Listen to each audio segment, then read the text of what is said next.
for being here for our session today between Zonta International and UNICEF USA.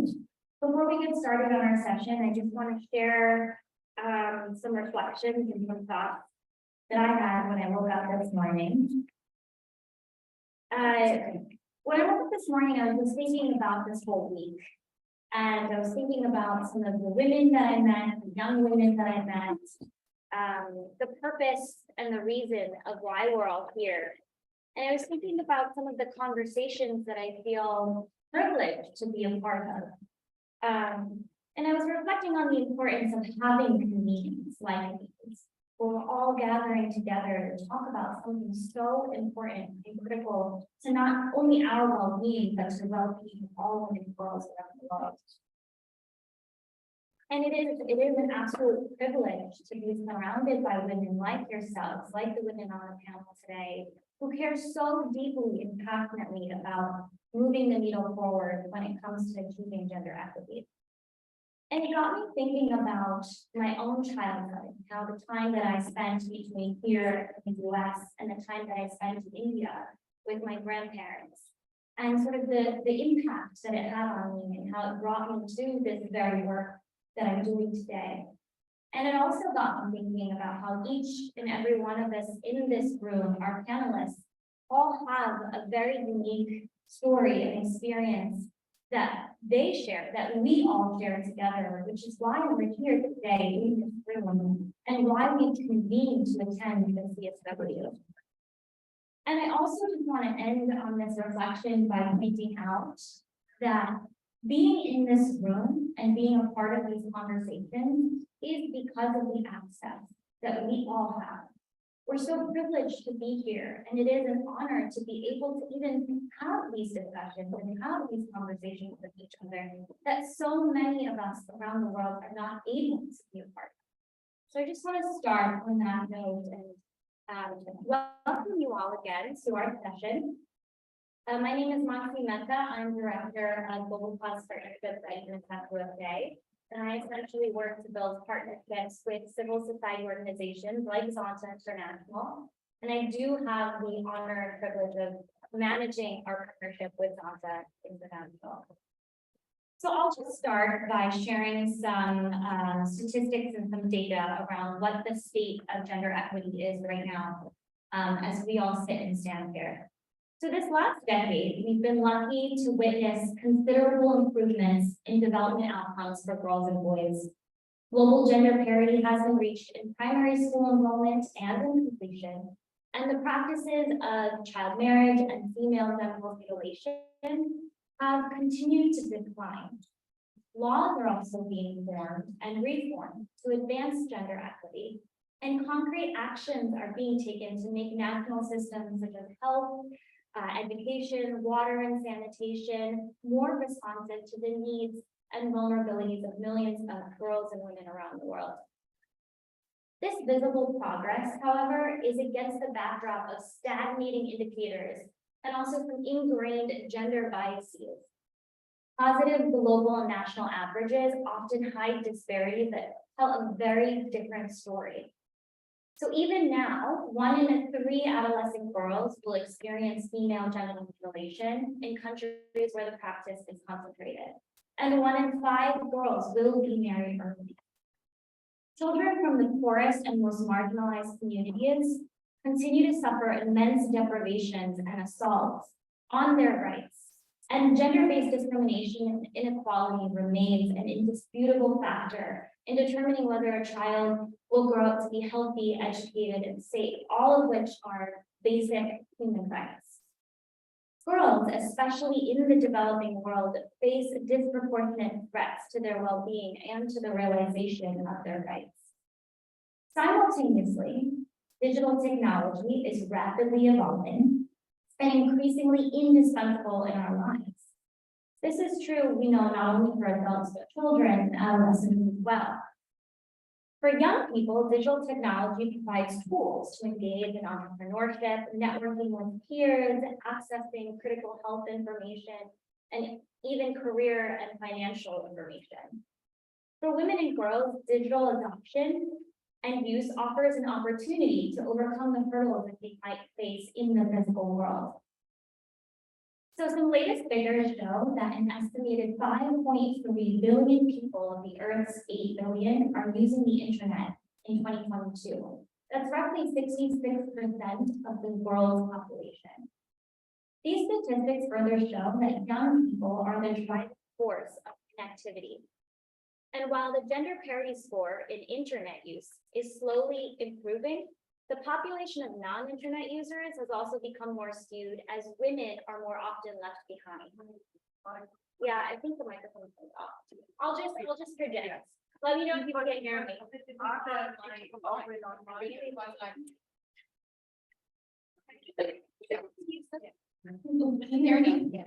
Okay.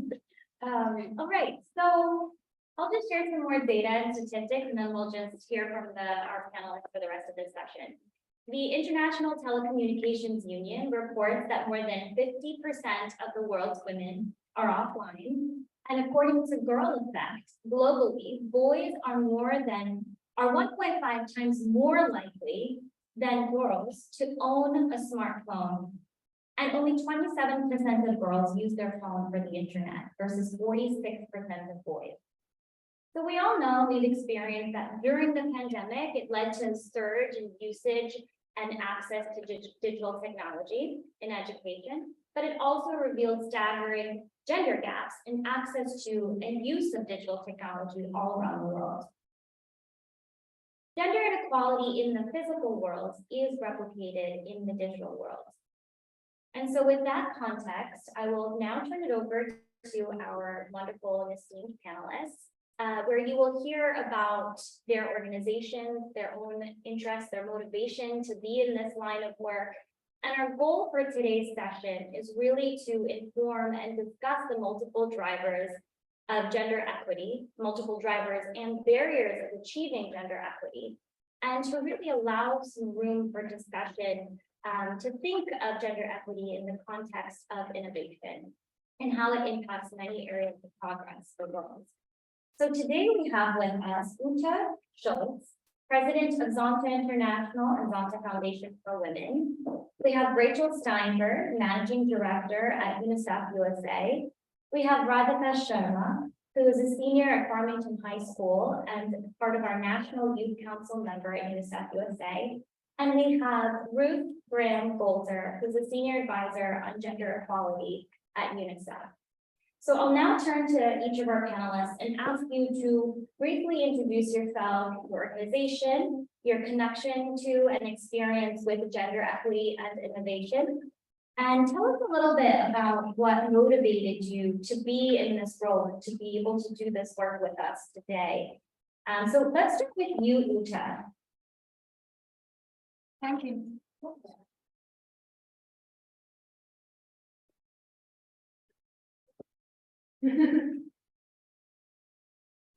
Yeah, it works. Yeah. Yes. Okay. Thank you very much, Nancy, for the introduction, and thank you very much for having me here in your panel. I have the honor to serve as president of Zonta International, and we, Zonta International, we are very, very proud that we can have this panel and this event today together with UNICEF, because we partner together since decades, since 50 years now. We are a human rights organization for women and girls, and we often take part, since decades, take part in the CSW. We were founded in 1919, so we are more than 100 years old. We have a long tradition of human rights. We were founded because women wanted to have equal rights and wanted to vote. And they wanted to have education. And we see that after this decade, we still have to struggle for women's rights. We did not accomplish our goal. We envision a world where every woman can fulfill her full potential, where every woman lives free of fear of violence, when we are in equal position with men. And we will not rest until we reach this goal. My personal drive to Zonta was that I am a lawyer, and I saw during my years as a lawyer, I saw a lot of inequality among women and men.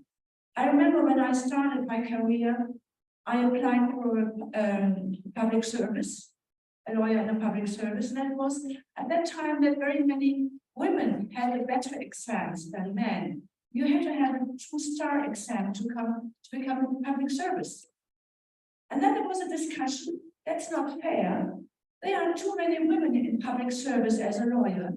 We have to reduce the requirements for men, because it cannot be that there are so many women in public service as a lawyer.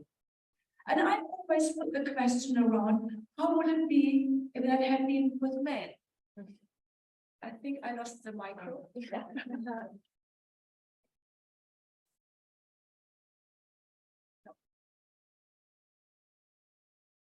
Let me just use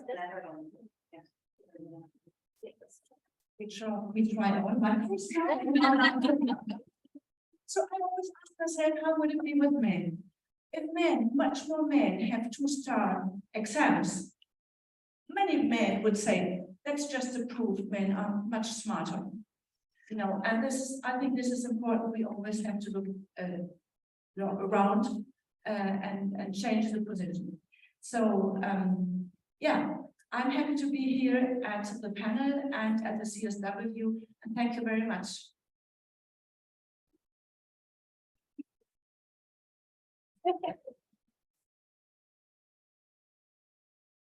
Thank you for having me, Monsi, and thanks everyone for joining us today. I'm Rachel Steinberg. I'm the Managing Director for Global Cause Partnerships at UNICEF USA. And UNICEF USA is a national committee of UNICEF that supports UNICEF's global work through mobilizing funds and resources and voices on behalf of UNICEF's work here in the United States. And so we have the privilege of working with Zonta's headquarters and its members around the world. For me, coming to the CSW was always extremely special and meaningful because it was really the start of my professional journey into children's rights and the international development space. I first came to CSW as a teenager in high school with my grandmother, who was the UN rep for the League of Women Voters and one of the founders of the Working Fund Girls, which I'm sure many of you are familiar with. And she let me skip school for a week. And I came to the CSW, and the first year I came was the year 2000, and I was enamored. I was motivated, I was inspired, I couldn't believe the passion of the people around me, and I think particularly was really motivated by seeing other girls my age and the things that they were doing around the world and the way they were using their voices in that global space. But when I also think back on that CSW, compared to this week's CSW, I think about the fact that there was no virtual technology then. You had to have a global convening like that to bring people together from all over the world. And I think about now how much easier it is for people to be able to connect, to share with each other, to exchange best practices, to be motivated by each other. And that's because we have had these innovations in virtual access and digital technology. And so I just share that because I think that the topic of today, innovation and digital technology, can be an equalizer, and that's really, really important in the fight for gender equity. You know, virtual and platforms, technology innovation, they can remove economic or social barriers to access, for example, which Monsi was talking about. And I think that, you know, we have to reflect on the fact that young people who are particularly adept at using these technologies can use these innovations for good and to further the work that they're doing, to raise awareness of the work that they're doing, which is incredible. And so I'm really proud to try to represent UNICEF's work as best I can in the ways that UNICEF is using these digital technologies to empower and create platforms for voices. Just a couple of super quick examples.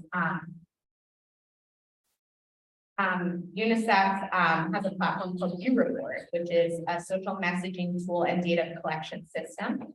And it allows young people to share real-time information about the experiences that they're having, for them to have access to polling, to share their voices that can reach decision makers government leaders about their realities on the ground and what their challenges are, what their needs are. And that is displayed publicly. So it really holds government leaders accountable, and it's all the voice of the youth. Another really great innovation is the Aki app, which is an app that gives girls access to evidence-based quality information on menstrual hygiene and on reproductive health. And it was actually created through a girl-centered design process. Girls influenced everything from the way the app works to the sort of gamified version of the information sharing. They give real-time feedback on the app, and they even came up with the name, Aki, which doesn't really actually mean anything, but just sounded fun to them, which is great. So, you know, just sharing a couple of examples of how UNICEF is engaging in this issue, and also just note that innovation is not only technology, and I'll share more about that in some of the later discussion points, but just wanted to sort of open with that.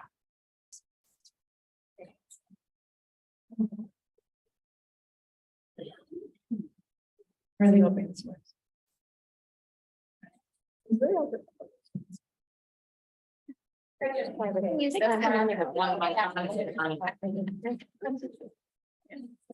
This one. Yeah. Yeah, it works. It's really hard to follow that up, Rachel. But my name is Robin. Thanks for clicking on some news. Oh, which is that's the word. Yeah.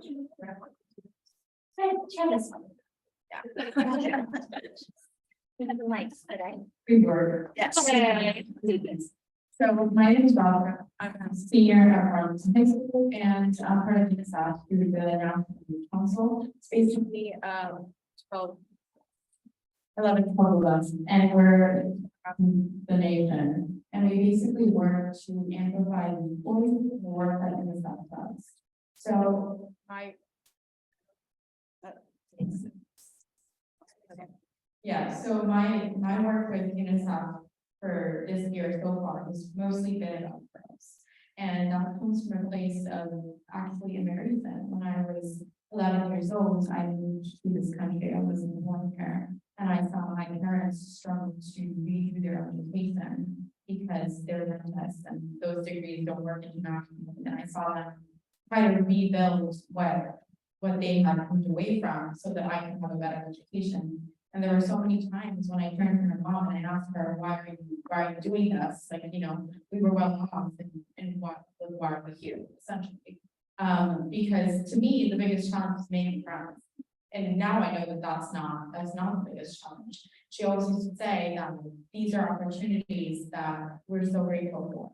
That we're here and have access to this education in a world where so many others don't. And I remember that message when I work with UNICEF and work that I've done this year has mostly been about increasing access of education to young girls, like I saw in India, because I saw so many girls who were part of families that had basically sent them into the workforce earlier in their life, because to them at that moment, it was how can we work to support our families and not necessarily how can we get them an education, because educations don't necessarily pay, right? And so I saw that happening, and I saw the stigma of, oh, men can get a better education because they will get better work opportunities.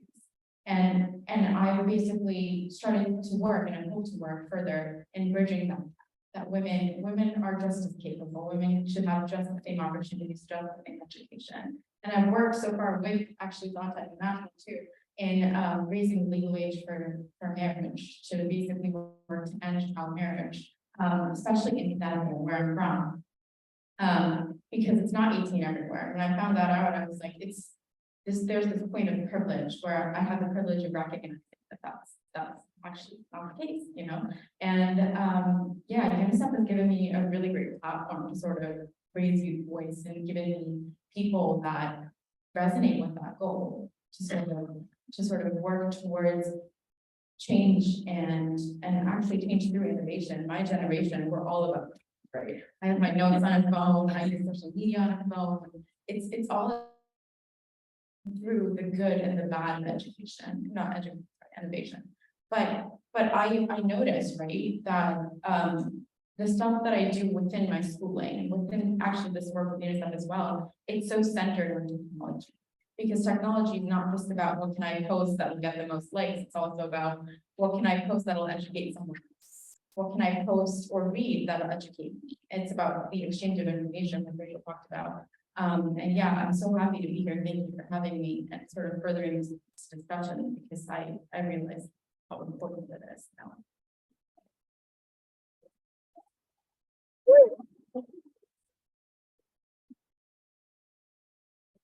Hi everyone, how are you doing? I'm very nervous about these. I'm thinking this is like a symbol for the patriarchy, you know, I'm trying to take the mic.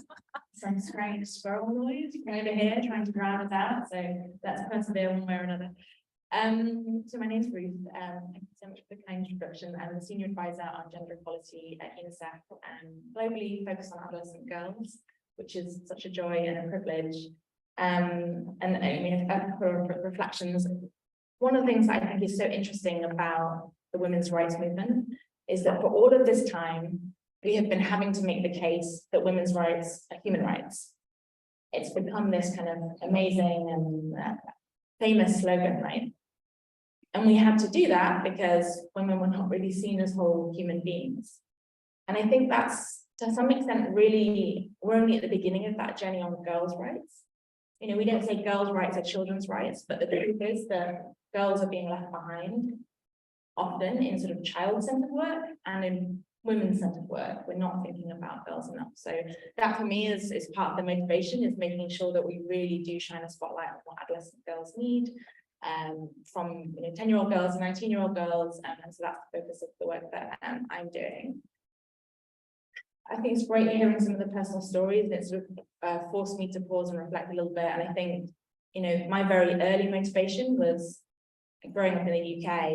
I think the sort of stubbornness in me to see that on a very basic level that boys were assumed to be, you know, going to be the next tech leaders. It was all the boys who were playing video games. It was all male teachers in maths and science. My mother retrained from, she was a receptionist when I was born in a local council office. She decided to retrain as a solicitor when I was 6 months old. And the stories she would bring home about the sexism that she experienced, the sexual harassment. Someone wants a massive compliment, another solicitor said to her, I think it's barrister in the US, lawyer, I'm not sure if I got the right terminology. Massive compliment, he said, you have a brain like a man. Yeah. So I feel that really, you know, that was the beginning of my journey.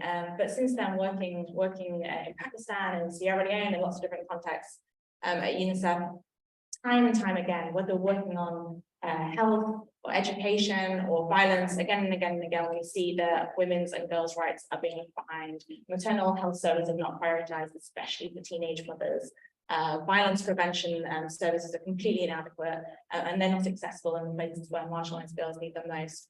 Child marriage and FGM are topics that are really relatively recent on the global stage. You know, it was a fight to get them to be recognized as global issues. And I think especially in context, high income contexts like the US and the UK. For me, growing up, I remember I was about 15. There was a girl in my friendship circle, a British Nepali girl who, you know, was facing the reality of the possibility of child marriage. But the truth is that child marriage, it was legal in the UK. You know, below the age of 18, you could still, with parental consent, be married. So these are global issues, but they're clearly very stark in certain communities and very stark in certain countries. And so, yeah, that for me is very deep motivation. Thank you so much for having me here today. Thank you all of you for introducing yourselves and sharing your personal stories and commitments to this work. Uta, I'm gonna turn it over to you for this very first question. You mentioned this in your introductory remarks, that Zonta is over 100 years old. That's incredible. So for over 100 years, Zonta has been championing the rights of women and girls, and you currently lead an organization of 27,000 members on a global scale. So how has the importance of innovation and thinking outside of the box played a critical role, especially in recent years with Zonta in addressing gender equity? And tell us a little bit about how Zonta has adapted and used innovation to reach members. Thank you, Nancy. That's a great question. Just imagine we would still live like we lived 100 years ago. What would we do? We communicate by telegram, we go by carriage, by horse. So we have to go with the time and we have to use the modern technology, especially when you consider that we are in 65 countries in the world. How do we communicate when we don't have any modern media? It would be impossible. Sometimes I ask myself, how did the presidents before in the 60s, perhaps, how did they do that? How long took a letter to go from headquarters in Chicago, where we are, and to Germany, where I am based? And telephone is too expensive. So we are so happy that we have modern technology. And we use it. We started quite a lot of years ago, for instance, with e-clubs, so that we said we don't have to meet any longer in person. We also have the possibility that our members meet virtually on a platform. That worked well. It was not that common, but then came COVID. And COVID changed a lot for us. All our clubs at that time became e-clubs. That was the only way how we could stay connected with each other. And we see it works. We had, just last summer, we had our hybrid international convention. That had been impossible before COVID. We couldn't have come with this question to our members, but now it worked. And we saw that many members are remotely attending the conference. And now we also see that our members are watching remotely our session today. So I'm really happy that we can open many opportunities to our members who cannot be here with us for various reasons. And I also see that innovation and technology is a great advantage for us when we are doing advocacy. We are, as I said, we are a human rights organization, we are and a service organization as well, and we are doing advocacy to change the rights for a better world for women. So social media are a very important tool for us to reach many people, and we are learning it. We have a greater visibility training team this year to teach our members to use social media more diligently and with much more knowledge to enhance it, because the world is open for us. It has never been as open for us as it is now to spread our message, and this is really a great advantage. And I also saw, when I had the opportunity to go to India to visit our early child marriage project, it's also used in the international service project that we are partnering together with UNICEF. They invented an app. They have radio for the girls, and so they use WhatsApp. So I think over the years, it was a tough time for all, and all suffered.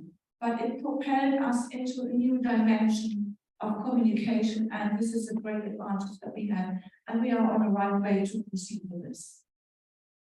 Thank you so much, Uta. I think you touched on some really important points about the importance of relentlessly just trying to find new ways and opportunities to reach your members and continue doing the work that you're doing. So thanks for sharing a bit about that. And I think that that's a really good segue over to you, Ruth. Uta mentioned her time in India and how she had the opportunity to learn more about how UNICEF works with girls around child marriage. Can you tell us a little bit more about how UNICEF is identifying and addressing innovative ways to achieve gender equity?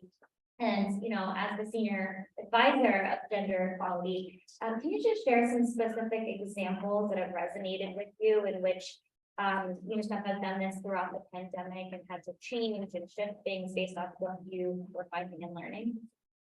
Yeah, absolutely. Thank you. It's a great question. And I should say, you know, I think innovation is absolutely essential to everything that we're doing now. So I think about the work that we're doing on health and telemedicine and getting to particularly rural and marginalized communities who don't have access to physical health services. That's a key strategy for us now.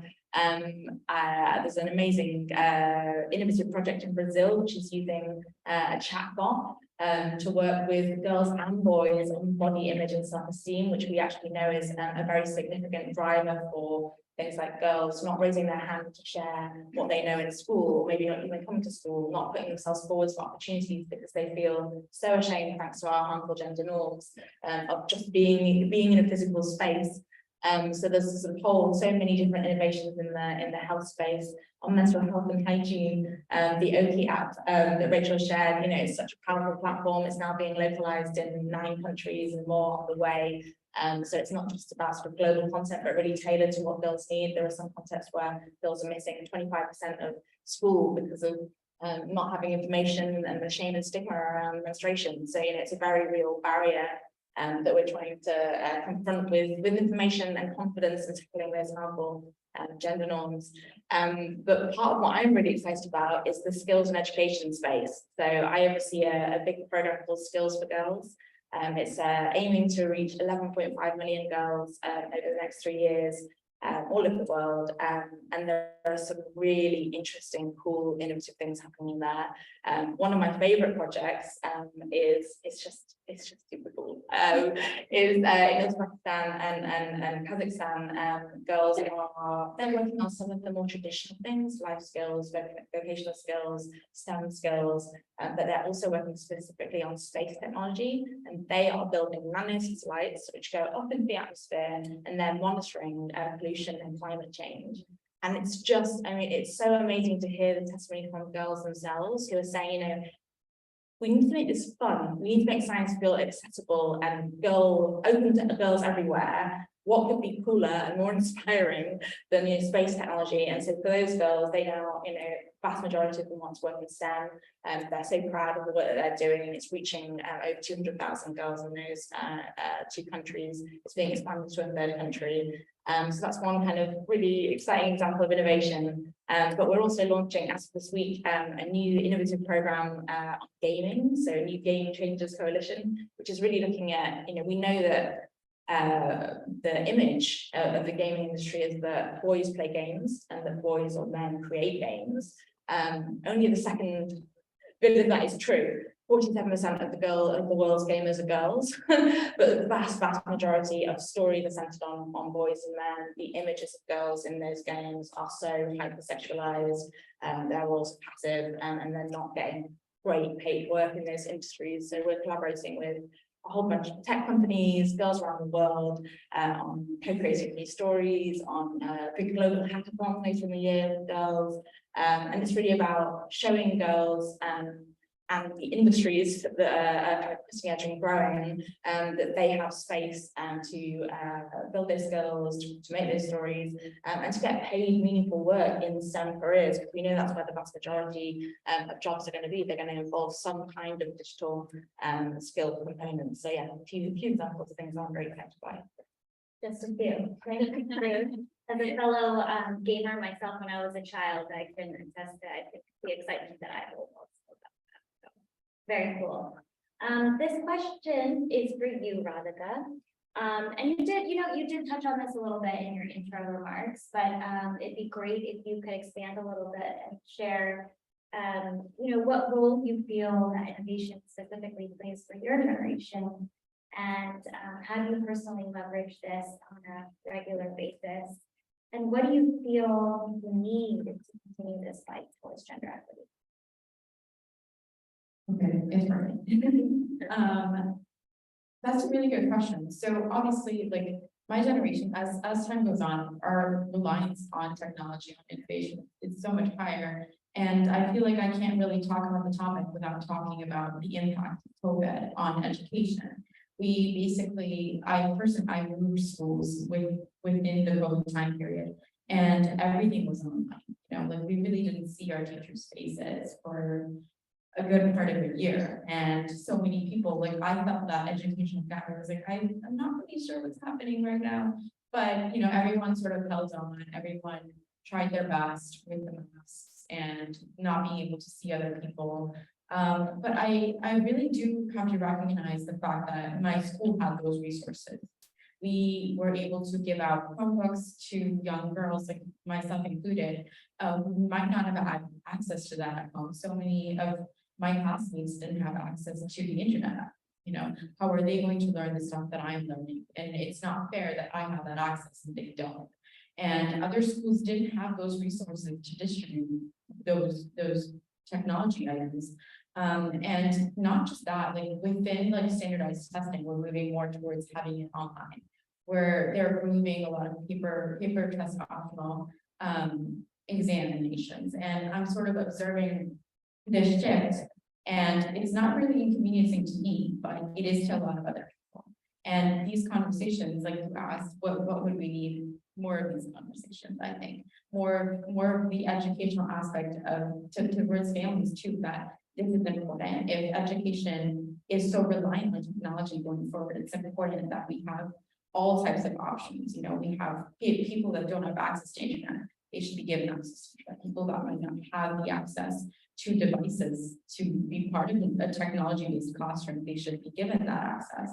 And sort of encouraging that conversation. And also, like, the fact that I'm here today, the fact that I'm involved in this work, I owe that to technology as well, you know, because I'm based in Connecticut. Connecticut doesn't really have a lot of like in-person opportunities, right? So like I find out about these things through technology. And I'm able to connect with people like the amazing people on this panel through technology. And I just hope one day that other girls and other young people also have that opportunity to sort of connect with others. And yeah, it's actually so important now, even outside of this. Thank you, Veronica.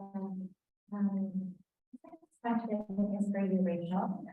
Rachel, you are not only a Zontian yourself, but you have witnessed the immense growth of the partnership between Zonta and UNICEF USA for many years.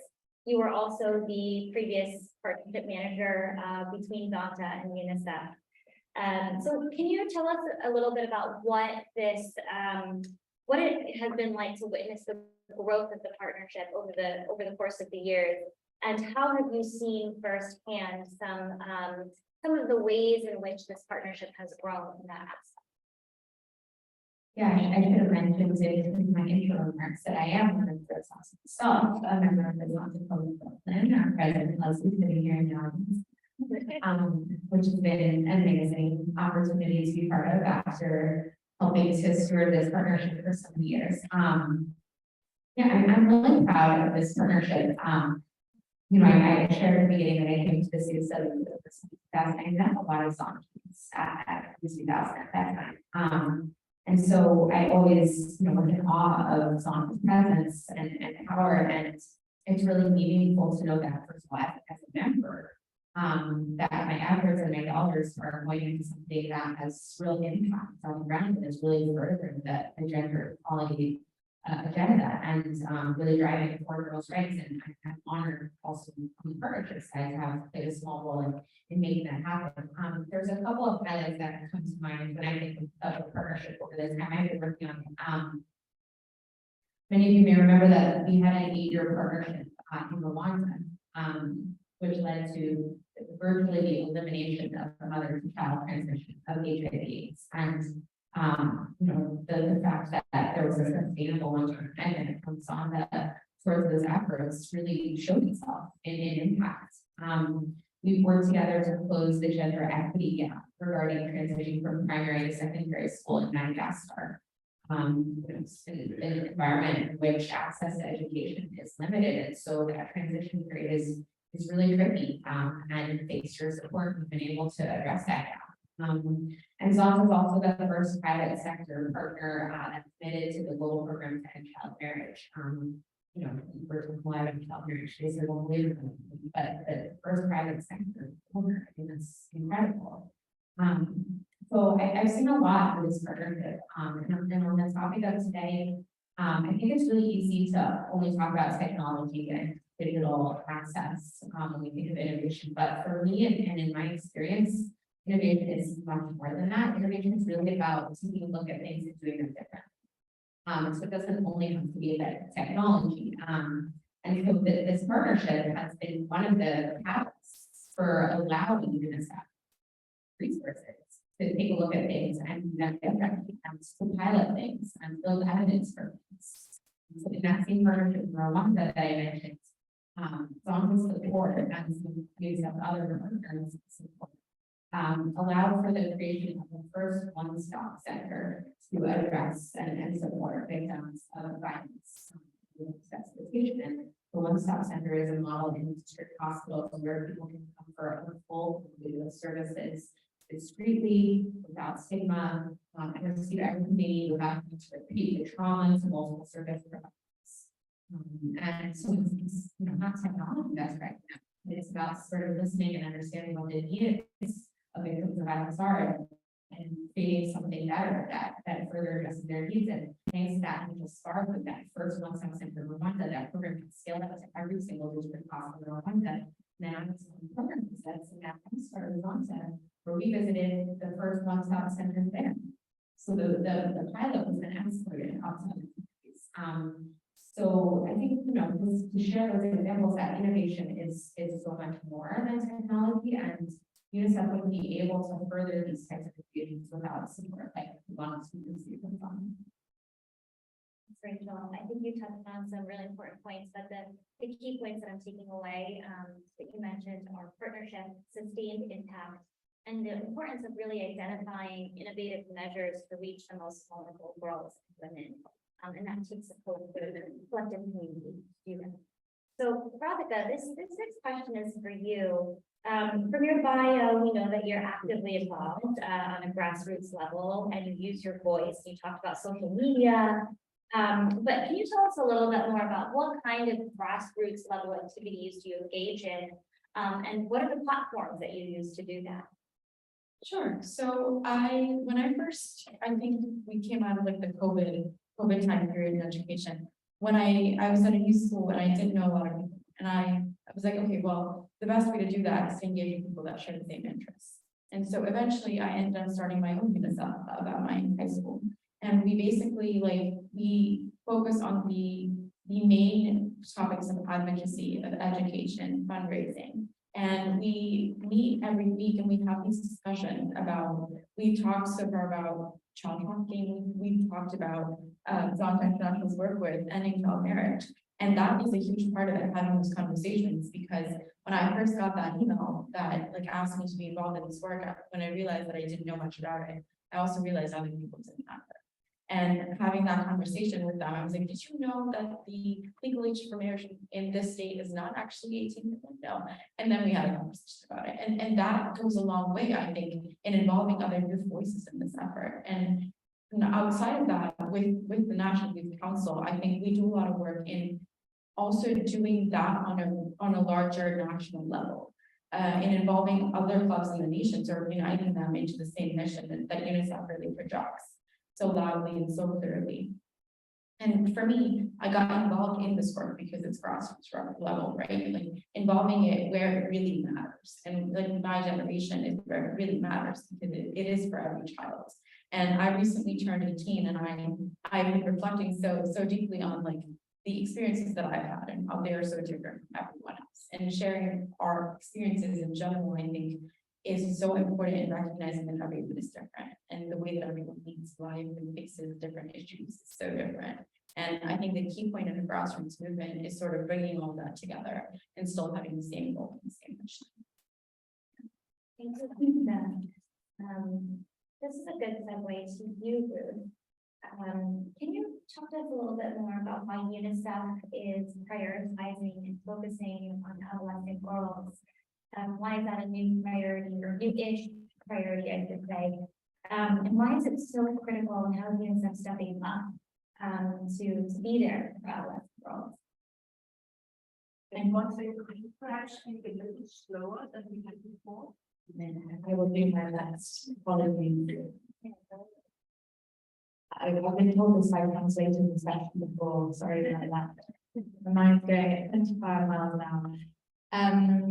Yeah, so obviously adolescent girls is not a brand new priority for UNICEF. We've been working on this throughout the whole course of our history, right? And we have a gender action plan, which has commitments to adolescent girls, well-being and leadership across all of the different areas on health, preventing teenage pregnancy, on nutrition, introducing anemia, which 30% of adolescent girls have anemia, HIV, you know, that 75% of new HIV infections in Africa are by adolescent girls, and the reasons for that, but at its heart, it's gender inequality. Whether it's on skills and education, there's obviously been amazing progress on education, but there are this huge regional and country-specific variation, especially at the secondary level. And obviously there are some very stark examples like Afghanistan, where girls are allowed to continue into secondary education. So that's not new, but we did have a moment of collective reckoning, and if you like, in the gender equality movement in UNICEF last year, when we were just looking at the data, 25 years on since the first International Day of the Girl, and this moment that's only 10 years on, but we were looking at 25 years of data, and we're not anywhere near to meeting the SDGs. We will not meet the SDGs for adolescent girls right now. Whether it's about child marriage, where we know millions of girls every year are still being married as children, and I say that in a passive way purposefully, still being married, because it's almost always not with choice.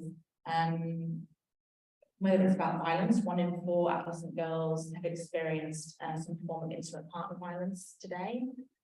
Whether it's about, you know, almost double the number of adolescent girls are not in education, employment, or training of any kind. You know, what that means for their future, as you know, in terms of social and economic empowerment, is so stark.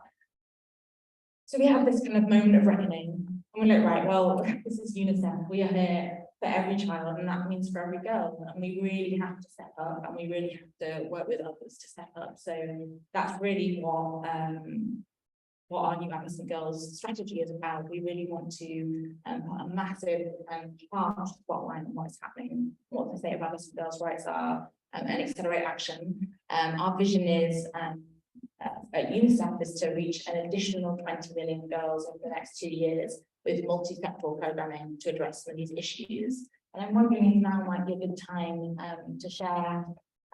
Just last week I was in Morocco, and I think I went to the primary school. It's embarrassing. I didn't think that would be what we thought.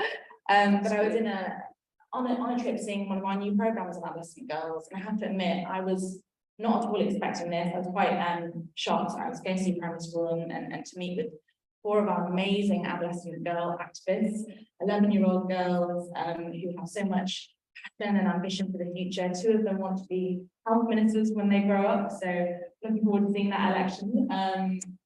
But they were amazing, but they showed me a classroom, and this is a primary school, right? So this particular classroom is 10, 11-year-old girls, and they were creating, or they had created this art that you can see behind me in response to the question of why are so many girls dropping out of school in Northern Morocco.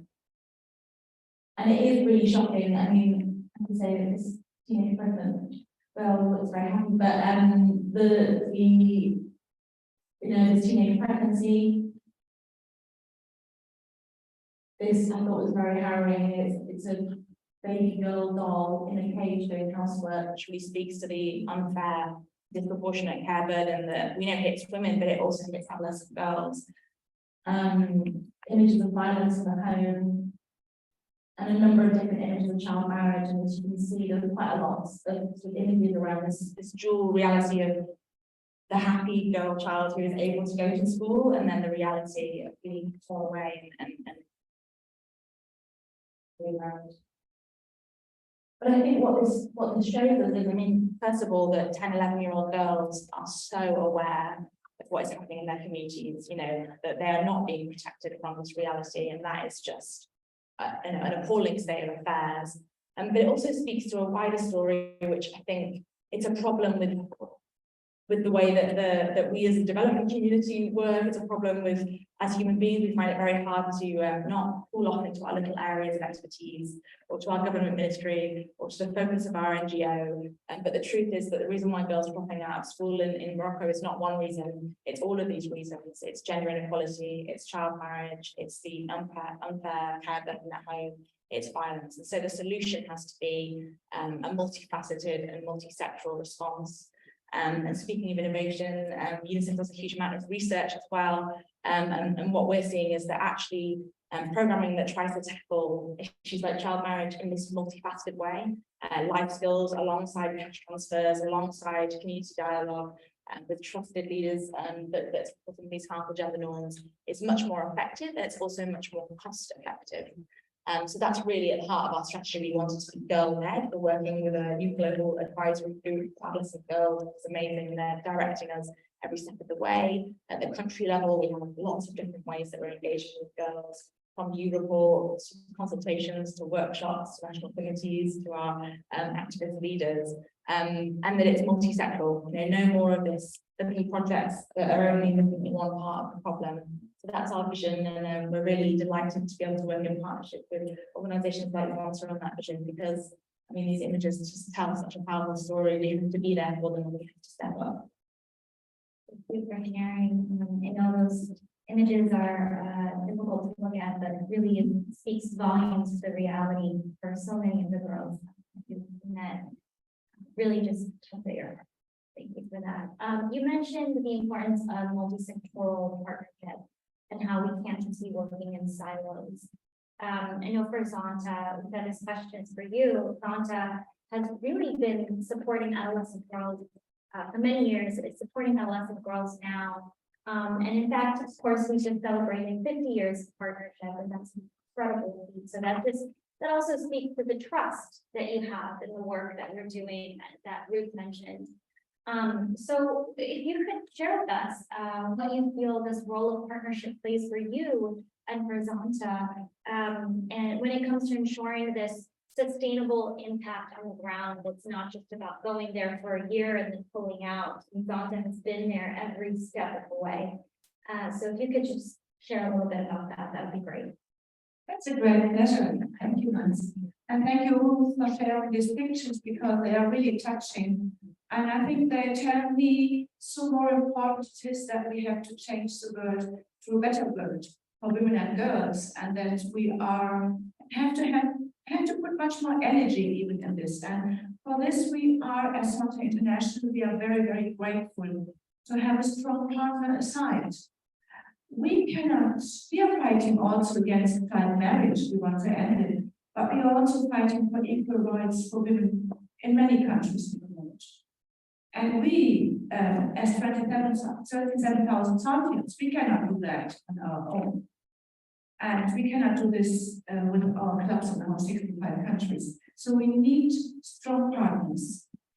On multiple level, strong partners. We need strong partners with advocacy, because we are also advocating against child marriage. We want to have a change of law, and we have to work with like-minded organizations, like for instance, Girls Not Right, or also E4T, which is very crucial. We have to work with very, very many partners. This is also why it's important to be here at the CSW, because we meet many, and we have to bond, and we have to partner. We cannot change the world only with women. We also need men on this way. And we have our Zonta International Foundation, where we are collecting donations, and every one of you is happily invited to support our Zonta International Foundation. Of course, this has to happen. But we are talking about this because without money, we cannot do anything. And when you are working with UNICEF, and the headquarters staff working in the fields in so many countries of the world, that costs money. But I think it's worth for the women and the girls and the adolescent girls in the world. So we are collecting donations for our service, for our International Foundation for Women. And with these donations, we can support the projects, and you know very, very well what we envision as a long-time partner. And we have our projects together, for instance, what was already mentioned, to end child marriage, but also to bring education to girls in Madagascar and other countries. Also to raise awareness on the issue and the connection between climate change and gender issue, which is also an important new project that we are going with you. So for us, it's very important to have a strong partner who knows what we want. And we are working since 50 years. We have to repeat it again. 50 years together with you.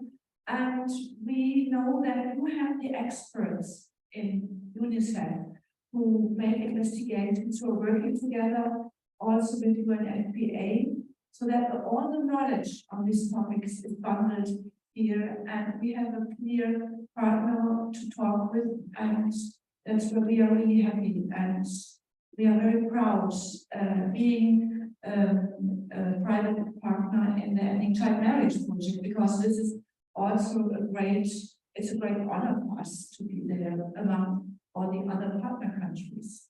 So partnership and cooperation with others. I think when we don't do that, when we don't work together with other organizations on advocacy and on service, we cannot accomplish our goal. And we as women and also with men, we have to work together. We have to work with the entire world. Thank you. Thank you, Uta.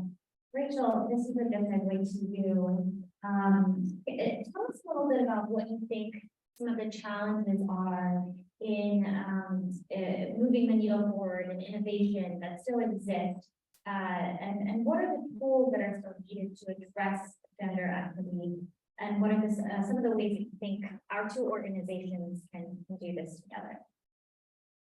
Sure. So I think, maybe I'll approach this from two ways. One, with my UNICEF hat.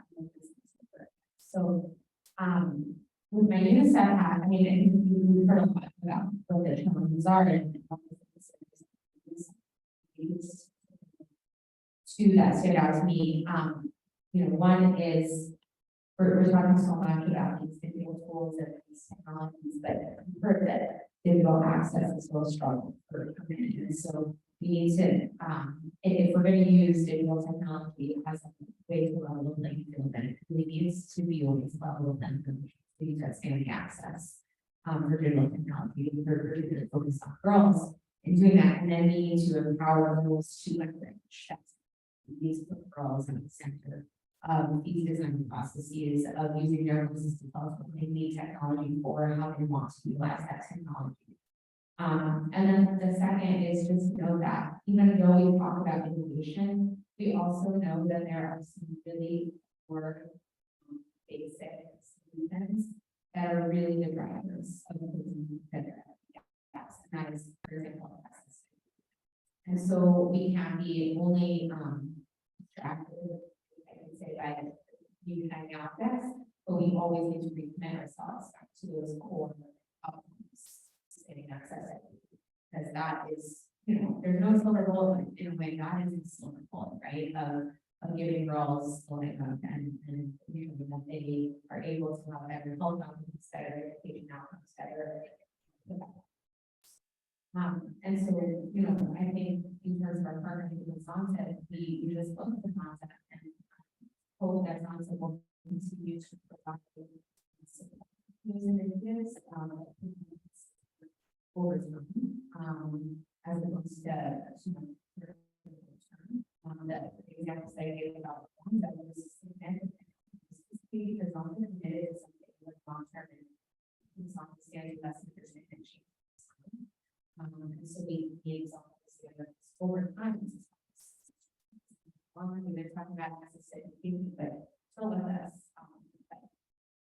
As a Zonta member, I think one of the challenges is how you maintain momentum and engagement in a service organization when there are so many distractions. And so, I think when we move to a virtual platform through COVID, I think that's a great use of technology to sustain our connection and our commitment to each other, our commitment to the issues that we work on. But again, we can't just be sort of living in this silo members to recognize that ultimately our commitment is to the community around us. At the same time, we can't do everything that the community around us needs, and so we need to sort of identify what our core focus areas are on the path. We need to pick one project, two projects, we need to have candidates for those projects, And, you know, in some ways, kind of parcel off what our focus and our commitment will be, and what our passions are and practices as a club or as our members. Otherwise, it's almost too hard to that. Thank you, Rachel. Radhika, if I can ask you the next question. Can you tell us about what your hope is when it comes to achieving gender equity? And how do you wish to continue using innovation as a tool to empower young women like yourself to younger? Younger. So like Rachel talked about earlier, innovation is so much more than technology. Innovation is basically, to me, the way I define it, improving efficiency, right? Increasing access, improving efficiency. And it's all about making sure that we can advocate as well as educate ourselves and other people. And personally, for me, I have spent like this entire week just having these conversations with different people. And I've learned so much just within this week. I've learned about gender-based violence. I've learned about child marriage to another extent. I've learned about so many efforts that we're doing, like such as the OPF you were talking about, and so many other efforts that we've touched on today. And my job as a youth advocate is to make sure other people know about it, other people can further that message. And somewhere someone is aware of it and someone can make use of it. And education and advocacy are my hope for the way that we can further innovation. And then my personal goals sort of align with like a pre-health track. I hope to become a doctor one day and hopefully like help people on the ground like UNICEF does. And it's really an inspiration for me, the way that we can use technology and just human stories to connect. Thank you, Radhika. I wish you luck in that endeavor. You're wonderful doctor. Uta, I'm gonna throw it back to you now. If you could share from your perspective and experience, what do you feel is missing to drive this needle forward, whether that's on a personal basis, personal level, or as the leader of Zonta? That's a good point. Yeah. So when I hear Radhika, I would wish we had more youth advocates, because I think it's important. We cannot, or the young generation cannot take it as granted that women's rights are equal rights. And I remember when I went to school, it was clear for me that I had the same opportunities like my brother. I was educated like that. I never thought about that, but I noticed when I entered my job that it's different. And I wish that our younger generation would be more open for this question, would see it more. It's not granted, and the times can change faster than we can imagine. So we always have to be alerted and always have to be aware of this. It's a very fragile situation in which we are living. But when you say, how could we put the needle forward? It's not my first CSW now. So it was, I think it was 61st, but it's quite a long time.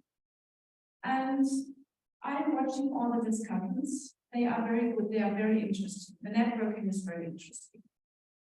But I think it's for me too much. We should, we could, we will, and in future, and our plan for the next years is to do this and that. When I'm listening especially to the countries that are presenting at the CSW, every country has a wonderful perspective what should be done with women's rights and how they should be guaranteed. And sometimes when you look at the countries, say, oops, that's a new perspective, yes, but I wish you luck on this way. So I don't want to hear any longer, we want. I want to hear, we did, we accomplished, we do, we have the drive. I miss much more drive behind all changes. It's too slow for me. That has to be faster. And I wish I think we can have more solutions, but one solution is we need more people, women and men on our way with the same vision, and that also demands changes, not only for women. And a society where women's rights are acknowledged is a society with democracy. And when women's rights are acknowledged and women can have their own living, it's a better society also for men, for children and for men. And that is what we have to tell people. And yeah, we need everyone on the struggle, on the way. This is what I'm missing. Thank you, Uta. I loved that. It was very powerful. And Rachel, if I could turn to you now, just to share, from your experience, how can we continue to work together to really achieve a world where we're aiming and reaching gender equity? Good question. So I don't think I'll really answer that question, but I will answer it. I mean, I think the first thing we need to do is acknowledge where our blind spots are and understand who may not have a platform to speak on panel like ours today, and make sure that we spotlight those people in those communities and that we give them voice. So from that. From the standpoint of working with our partners, I think that we need to continue to raise awareness about the needs and the opportunities to achieve impact to not only our focal points in our partners, but to the members of our partners who are part of the representatives in the communities on these issues. And then you also can bring this knowledge and these voices back to the communities. Hopefully, armed with some support. Someone in our organization this week shared in our they that really stuck with me, and I think that speaks to this question, Nancy. The silencing of one woman is the silencing of all women. The awakening of women is the awakening of the whole world. And I think that's exactly the point to drive home with our reach to Zonta's members to be involved in this work. Within our partnership, we can find unique and innovative ways to keep Zonta connected to the work that UNICEF does and to the impact that you're having. And we need to keep innovating so that you feel connected to this work and that you have continue to feel passion and motivation in this very, very long battle that creation. And so, we will continue to leverage technology to do that. We'll continue to leverage technology to bridge that gap, that might exist between your community and the Zonta. And we want to see this at Zonta's convention last summer, but members for the first time have been able to connect with the young couples leading global child marriage programs. I think that connection was very important not only for her, but for the members as well. So that was sort of two-way communication. And so just, I think the best way to continue forward with this impact is just to call on each other, so leverage each other's strengths and expertise. And for us, that means we make connection out to communities. Thank you, Rachel. Ruth, I'm going to turn it to you before we go to our concluding remarks. Can you share with us why for UNICEF partnerships at the ground level are so important? I mean, we have partnerships with faith organizations, women's groups, the government, and other civil society. Why are they so integral, and how does UNICEF partner on the ground? Yeah, over to you. Brilliant question. Maybe I'll start with an anecdote. Sure. So I worked on the Ebola crisis in Sierra Leone in 2015. And it's so strange actually coming through the global pandemic of COVID and thinking similar language, so many parallels, although of course it's a very different epidemic. But I have a very strong memory of we were kind of at the tail end of Ebola in Sierra Leone at the time, but really struggling to make it through that last mile of particular communities who were not going to hospital, they were not disclosing that they were spreading the disease, and it was continuing in these particular communities. And we did some research on why that was, and there were a whole range of fears around it. There were fears around the ambulance drivers are rebels from the Civil War, so it's not safe. Actually, people didn't have Ebola before and they're getting it at the hospital. You know, there were a whole range of community myths at the community level that were stopping people getting the help that they needed. And we partnered with two faith-based organizations, different religions. And we literally went around in a van, it was very ad hoc, very on a shoestring, doing interviews with the community, doing radio shows with both of these faith leaders, because they were the ones that were trusted in the community. And so I think it just, and of course, you know, the impacts in the end were very positive. But the point is, we need to work with civil society organizations of all kinds, right at the community level, because they are the ones who are there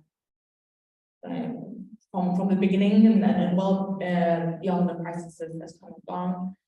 They are trusted, they have the local knowledge, trust, expertise, and so on. And I think, you know, speaking to points that other panelists have made, we are so much stronger together. And the truth is that what we are trying to do is enormously ambitious. And there's quite a lot of quite organized factions that don't want things to change at a personal level and at an institutional level. And so we have to get organized and we have to work together. So that's sort of a little bit of an example just from Sierra Leone. Specifically on gender equality, though, I think, you know, when we think about things like child marriage and FGM, some of the drivers are things like monetary poverty, but a lot of it is also deeply rooted, harmful gender norms and the belief that girls don't have the same value as boys, that it's not worth the investment to educate them, and this is not just a belief, it can be a reality that there is not a better opportunity in terms of economic employment at the other end of education, that they're not capable. There's a whole range of these harmful gender norms that exist, and in many contexts they're enshrined in law. And we know from the evidence that girls and women's rights movements are the most important thing to invest in to change that laws, and those changes need to come from local communities. So there's that kind of legislative policy agenda piece, but at the grassroots level, we really need to partner with those organizations to support their demand for changes, and also with men and boys. And so that's part of what UNICEF is doing. For example, in Nigeria, we have a new program under the Adolescent Girls Strategy, which is looking to increase girls' access to education, reduce gender-based violence, reduce child marriage, reaching 1.1 million girls. And we're working with youth groups, girls and boys, in that region, and they're the ones holding peer-to-peer community dialogues about why it's important to stay in school, what the opportunities are for the future, what kind of relationships do they want to be in, how do you do non-violent communication, negotiation, assertive communication, and I think, you know, that's where the change happens. And so for me, it's absolutely essential that we work with a whole range of partners at that level, and at the regional and at the global level. You know, I take so much strength from being in rooms like this, and hearing you know, like-minded and passionate advocates for the agenda, different ideas, different experience, challenge as well. You know, I think that's all really important. And so it's an aspect of the pandemic that we've just been through, and the technological revolution, that we're spending a lot more time at our desks and behind our emails. But I think part of it is also getting into a room together and learning from each other. That real life aspect has to go hand in hand. Thank you, Ruth. And I think if I may just point out something here, the reason why the civil society organizations, the governments, faith-based organizations work with UNICEF is because of the trust that's built in. And also about 80% of the staff on the ground are nationals of the community of the country. So it is really a top-down, down to the top type of approach, boots and suits, as we would say in our organization. So thank you for that. I will now ask the panelists to just share some closing remarks. If you could share with us today, what is one thing that you would like to ask each one of us in this room to do or walk away with? What would that be? And it would tell, we'll start with you. Thank you, Nancy. One thing, what I'm asking you, be bold and do not accept when someone says, when it's about women's issues. We want to say no. Say, I want to see results. I want to see action immediately. We want everything now.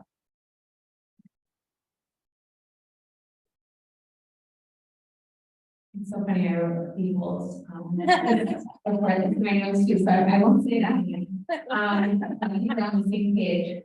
No, I would just say, I think probably everyone feels that health is good, and you all are going to do something often. And so I would just say, you know, the first is when you see something and feel passionate about it, you want to do something about it. First, look and see who else is already doing something about it, and see how you can join that effort and bolster that effort, to that effort. Financially, throughout the years, or with the place or on partnership. And then the second is if you don't see anybody to do something about that, be bold and be the first one to do something about that. Or if you see that somebody wants to do something that they don't have the same privilege as you, give them the space, give them the confidence.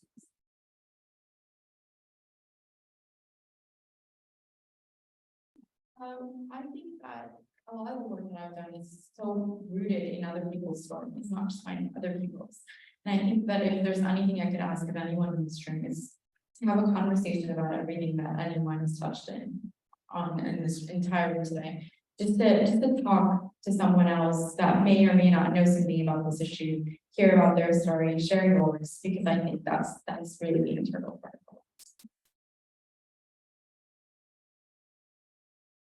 I did also think it'd be bold. No, I think I'm gonna cheat and say two. Get away with it. The first I would say is I think be optimistic, and this is maybe I'm saying it to myself as much as all of you. But we do have these very stark realities that confront us, and I think it's important to, yeah, absolutely, let's all go. And I was talking beforehand about my uncle who doesn't really understand what I do, and I shared those photos with him on WhatsApp while I was in Morocco. I think he gets it now. You know, share with people that aren't aware enough. He's not watching. Part of the work, but we have so much to be optimistic about because we have these kinds of communities, we have these kinds of partnerships that people really are, I mean, 50 years, really long-term committed to moving the needle on this with and for adolescent girls. And so that for me, there is so much to be optimistic about. We know that the work that we're doing has that impact. We know that getting girls into school is protective. We know that you know, community dialogues designed well can reduce intimate partner violence. Are working. So be optimistic. And then the second one is be proud, because you know we're part of this partnership together, and it's an amazing long-standing partnership which is really special. And I'm relatively new to UNICEF, so for me I'm learning about the history of what's been done and what's been achieved, and feel very privileged and a little bit cheeky to be coming in and feeling proud of things that I'm only a few years into my time at UNICEF. So yeah, thank you for inviting me and allowing me to be part of this amazing panel, and thank you so much to everyone in the room as well. Well, thank you. Thanks to all of our panelists here. Before I open it up for some Q&A from colleagues or friends that might be joining us virtually in the room, I just want to end with something that really struck me when I read it earlier this week, which is that today there are more than 600 million adolescent girls in the world. And if these adolescent girls are equipped with the right resources and opportunities, they will be the largest cohort of female leaders, innovators, entrepreneurs, and change makers that the world will ever see. And they've also shown, as you've heard from our panelists, incredible courage, strength, and resilience during so many unprecedented challenges that we've seen just over the past few years. From the global pandemic to the climate crisis, to fragility and conflict. And however, their enormous potential remains constrained by multiple interlocking barriers. And we have that power, all of us here in this room, to be the change agents, to support our fellow women and girls all around the world. So I just wanted to end on that note and also thank our panelists for their time today and open it up to some questions and answers. Yeah, I'm going to start with you and then go to the next one. Thank you. I'm so proud by all that you're doing. I'm from Zonta International, and we're one of the few organizations that signed on to the statement by your organization, Zonta. And so we're really proud to be partners with you. And I just want to let you know that I'm concerned about the situation in Iran because we have friends there that aren't able to speak out right now, women and girls, and they're being cut off from the internet, and also in Afghanistan, not being able to go to school. What can you do, and what can we do to support you in pressuring governments to allow women to have voice? I think that was directed to, I think that was for you. I think when we're talking about Afghanistan and Iran, we all have to do something together. So it's not only Zonta, it's not only advocacy organizations. We can do advocacy, we can advocate in our countries, but we also know that Afghanistan women are under pressure in Germany, where I'm living, when they stand up against their government. So the arm of the government is much longer. It's not only in Iran, it also goes to Europe, to the USA. I think what we can do from the advocacy aspect to encourage our governments to be even stronger and be bold towards Iran. But I think we also, it would also be interesting when we talk about Afghanistan to hear what UNICEF is doing, because I know that UNICEF is doing quite a lot in Afghanistan for women. So that is why I would like to give the mic to you. We talked about this in our conversations with UNICEF during this week. And I think it's wonderful when you can share what you are doing. Thank you so much. I'll talk about Afghanistan in a second, but just to say one reflection, and I sort of came from the women's movement, if you like. It's a strange phrase. I was born in the women's movement, but I started out working for a rape crisis centre in the UK, and one of the lovely things about being at CSW is being surrounded by feminist activists and networks in such a sort of intensive way from all around the world. And I think one big message that I already knew, but it's really underlined for me, is we have to get resources to those movements wherever they are. Very proud to say that UNICEF is one of the co-founders for the Global Resilience Fund, which is dedicated to getting very small grants to young feminist networks, particularly in crisis context. I think that's one of the strategies for supporting girls in those contexts. And I also think this is the sort of innovation in digital space is really important in terms of we have lots of different technological innovations for getting learning to girls and to young women who don't have the same freedom of movement anymore. So that's kind of another strategy. Specifically in Afghanistan, maybe two things to highlight. One is that we, given the very stark situation in terms of multidimensional poverty and food insecurity, we're running very large-scale cash transfers to poor households around the country, and we know that cash transfers are actually, there's a lot of evidence that they're effective for not just reducing poverty and increasing food security, but increasing women's decision-making over expenditure, over contraceptives, over intimate partner, reducing intimate partner violence, for all sorts of reasons. So that's kind of one of the strategies.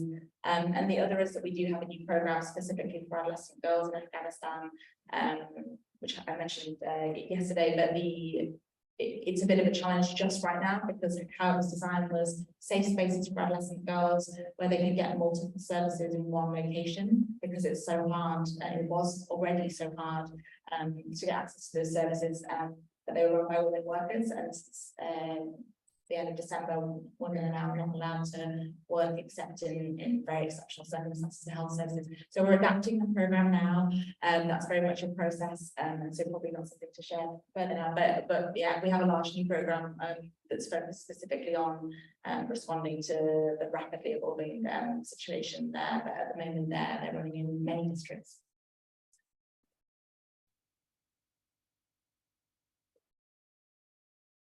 Thank you. I'm Dorte Wilson from Zonta in Denmark. I had two fairly concrete questions. 4 years ago, many of us were in the same room at a very, very interesting event. I think Uta even referred to it. It was together with Girls Not Rights. And it was really an eye-opener to many of us to learn that even here in the US, child marriage was a real problem. And I would like to know what you know about the development of that problem. Has that decreased? I mean, significantly, are there many more states now that have minimum ages for marriage and so on? So whatever you can tell of what has happened. And the other one, very, very complete, since you spoke so very fast at the beginning, you did mention something about girls' participation in global hackathons, which I didn't catch.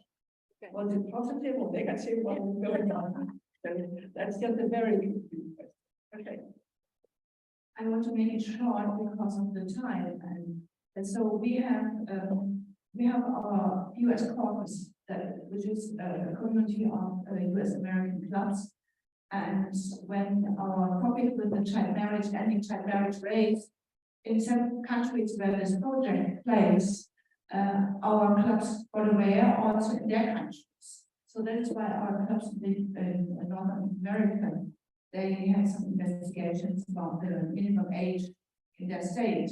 And they found out that most of the countries, most of the states in the US will have a minimum age. And now, when I say that we are doing also advocacy, they are advocating on country level in the US, Canada, but also within Europe, to end child marriage not only in these 12 countries where the program is, but to end child marriage everywhere.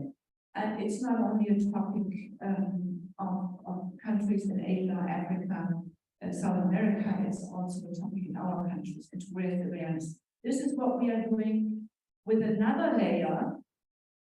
Besides supporting the program, we also advocate on international level against child marriage. And what I heard is they are successful piece by piece, and they really accomplished that in some states. And I see that some are agreeing that in several states already there is a minimum age for child marriage. Yes. 7. So just Seven. add that since 2017, 7 states have passed legislation that bans child marriage below the age of 18. And so we do this advocacy work in partnership with Zonta and many other organizations. I think that yeah, so recently I've sort of been involved with Zonta's work with unequal marriage. That's in Connecticut. There's a bill that's been proposed that solidifies 18 as the legal minimum age for marriage. Currently it's 18, but 16 to 18-year-olds can get married with currently due to consent, which is a problem because oftentimes, unfortunately, the parents don't have this. Right. And a child isn't really comfortable saying that. Yeah. And so far, we've had a lot of important conversations around that topic within the people that actually make this change legal. And it's looking very optimistic. Recently, well, now it's 18, but it used to be 16. And in 2017, I believe the legal age for marriage in Connecticut was raised from 16 to 18. And hopefully, like going forward, it solidifies to 18. A lot of states, I believe, are also making these changes to make it so that no minor can get married under any circumstance. And I'm very hopeful about it. I'm very fortunate to be part of the change. Yeah. Will be our last question. Yes, sorry. She's just gonna address Very shortly on the hackathon. So it's a new initiative. The hackathon is later this year. It's focused on gaming. So the idea is we have all of these programs around the world already that are on skills for girls. And we're introducing both gamification of that to make it more fun and more dynamic, but also literally the skills that you need to create games around coding and storytelling and so on. And so it's a new innovation that we're trying. We'll be testing, we'll be seeing what the impact of that is in terms of girls' confidence, in terms of the impact of them studying STEM and then going on to careers in STEM. So it's a long-term project. The hackathon is a fun global moment for all the countries, all girls involved. I think it'll be in October. So my question, the first group, I thought which was, they were very powerful. And also one of the things that I see a lot of the girls is hopelessness, because of what they're facing. And then Rachel said, you have to have that hope, to change. But sometimes you get frustrated. And one of the things that I do is I try to give positive examples. And one of the positive examples that I say, look at Japan before the World War, what if society was totally different towards women and Japan today, totally different. But I think they came into contact with men that felt differently about women, that opened their eyes. And you're in a unique place to look towards the young men of the future.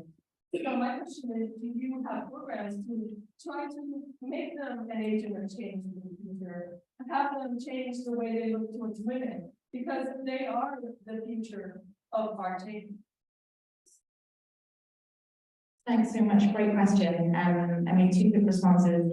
One is that absolutely we're working with adolescent boys and men, so many different using content. In Morocco, just as a practical example, as well as the skills training, the second chance schools, we're supporting the government with from the girls that got out and boys. We also have community dialogues with parents, with faith leaders around child marriage, but also menstrual health. So that's one example of working with male parents and female parents, but we also have youth groups, which are boys and girls. And then another example in Tanzania, we're supporting the government of Tanzania with the capital programming, cash transfers, access to adolescent-friendly SRA services, mentoring, a number of different things. We've done a gross evaluation of the impact of that. And what's fascinating is we're not only seeing positive impacts in terms of access to HIV services, health and so on, but the shift in gender equitable attitudes only happened amongst the boys. Didn't happen amongst the girls. So we're seeing some interesting impacts. I mean, it's great that that's changing for boys. We need them to take on the mantle, but we need girls to, there's the internalized misogyny as well. So yeah, we're learning more on journey. So sorry, I really need to go. You were supposed to be done 3 minutes ago, so I'm really sorry you're leaving now. Thank you very much, Ms. Shah, for all of our questions. Thank you so much.